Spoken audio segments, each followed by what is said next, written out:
মানুষ বড় বোকা। মানুষ বোঝে না যে প্রতিটা অপরাধেই একটা না একটা প্রমাণ থেকেই যায়। প্রীতমকে যে হত্যা করেছে সেও বড় বোকা মানুষ। সে জানে না যে তার অপরাধের অন্তত একটা প্রমাণ সে রেখে দিয়ে গেছে।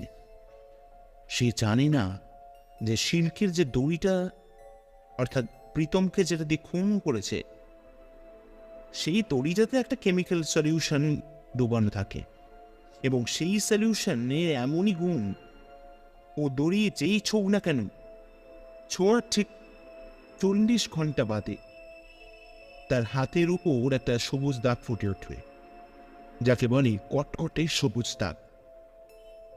তাই বলছি, রঘুবীর, তোমার হাতের চিঠুটা একবার থেকে কেউ ভাই। চারিদিকে একেবারে নিস্তব্ধতা, যাকে বলে ভৌতিক নিস্তব্ধতা।